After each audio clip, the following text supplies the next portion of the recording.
සුබ දවසක් හැමෝටම. අපි අද හදන්න යන්නේ ඉතාමත් ගුණදායී ඉක්මනින්ම හදාගන්න පුළුවන් රසවත් සුප් එක. අපේ ගෙදර ඉන්නේ එළවලු කන්න ගොඩක් අකමැති තාත්තා කෙනෙකුයි පුත්තු දෙන්නෙකුයි. ඔයාලගේ ගෙවල් වලත් ඒ වගේද? ඒ නිසාම මේ සුප් එක අපේ ගෙදර සතියට දවස් 2-3ක් මම හදනවා. අපි බලමු සුප් එක හදන්න මොනවද මම අරගෙන තියෙන්නේ කියලා. මෙතන මම පරිප්පු ටිකක් ඒ වගේම චිකන් කෑල්ලක් අරගෙන තියෙනවා. ඇත්තටම පරිප්පුම වෙන්න ඕනේ නැහැ. ඔයාලා කැමති නම් කඩල, මුං ඇට, කව්පි වගේ කැමති ඇට జాතියක් පාවිච්චි කරන්න පුළුවන්. ඒ වගේම චිකන් කන්න අකමැති කෙනෙක්ට, වෙජිටේරියන් කෙනෙක්ට ඒ වෙනුවට කඩල වගේ දෙයක් එකතු කරගන්න පුළුවන්. අද මම මේ සුප් එක හදන්න යන්නේ ප්‍රෙෂර් කුකර් එකේ. ඒත් ඔයාලට මේක ලිපේ සාමාන්‍ය විදියට තඹ ගන්නත් පුළුවන්. ඉස්සෙල්ලම පරිප්පු ටික හොඳින් හොදලා ප්‍රෙෂර් කුකර් එකට දාලා පැත්තකින් තියනවා. මේ තියෙන්නේ සෝදගත්ත එළවලු. එළවලු වලින් මම මෙතන අරගෙන තියෙනවා වට්ටක්ක කෑල්ල. මොකද වට්ටක්ක වලින් තමයි මේ සුප් එකට උකු බව සහ රසය ගොඩක්ම ලබා දෙන්නේ. ඉතින් අනිත් එළවලු නම් ඇත්තටම මම අද අරගෙන තියෙන්නේ මගේ ගෙදර මේ වෙලාවේ තියෙන නිසා. සහ පොඩි අය උයලා කන්න අකමැති එළවලු තමයි බොහෝ වෙලාවට මම තෝරගන්නේ. පොන්චි, බ්‍රොකලි, ඇස්පරගස්, වට්ටක්ක, ලූණු ඒ වගේ එළවලු අපේ ගෙදර අය කන්න හරිම අකමැති. ඉතින් සුප් එකට මේ දේවල් දාලා හැදුවම ඒගොල්ලන්ට ඒක වෙන් කරගන්න බැහැ. සේරකින්ම ඉන්නේ එකම රසයක්.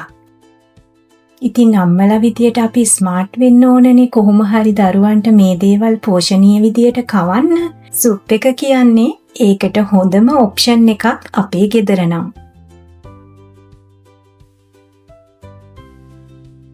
සුප් එකට සුදුලූණු ටිකක් වැඩිපුර ඉඟුරු කෑල්ලක් එකතු කරගන්න අමතක කරන්න එපා.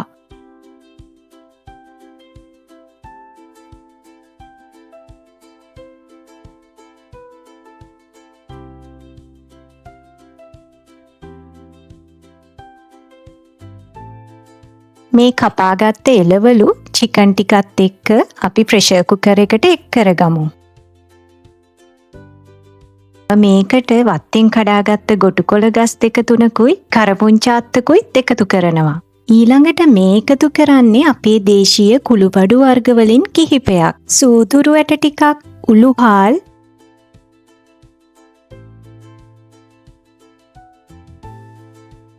කුරුඳු කුඩු, ගම්මිරිස්,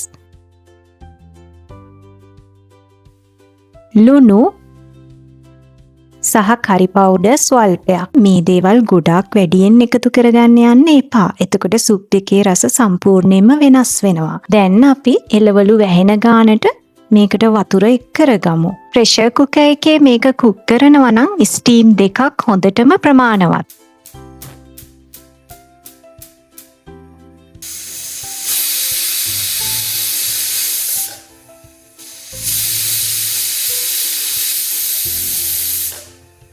උයන්න ඉගෙන ගන්න අලුත් දුවෙක් පුතෙක් ඉන්නවා නම් ඉතින් හොඳට මතක තියාගන්න මේ ප්‍රෙෂර් කුකර් එක හොඳටම නිවුණට පස්සේ තමයි අපි පියන අරින්න ඕන, නැත්නම් අනතුරු සිද්ධ වෙන්න පුළුවන්. අපි සුප් එක බ්ලෙන්ඩ් කරගමු. දැන් අපි සුප් එක හදලා ඉවරයි. දැන් තියෙන්නේ මේකට ලුණු මදි නම් ඔයගලන්ට ලුණු ටිකක් එකතු කරගන්න. ඒ වගේම සුප් එකේ ඝනකම වැඩි නම් උණු වතුර ටිකක් එකතු කරගන්න. තවත් රසවත් වෙන්න අපිට පුළුවන් දෙහිස්ම ටිකක් එකතු කරගන්න. මේ සුප් එක ඕනෑම වයසේ කෙනෙක්ට ඉතාම ගුණදායකයි. ඉතින් අපිට අසනීපයක් හැදීගෙන එන වෙලාවට, හෙම්බිරිස්සා වගේ ලෙඩක් හැදෙන වෙලාවට මම දැකපු දෙයක්, සුප් එක බොනකොට ඒක අමාරු වෙන ප්‍රමාණය අඩුයි.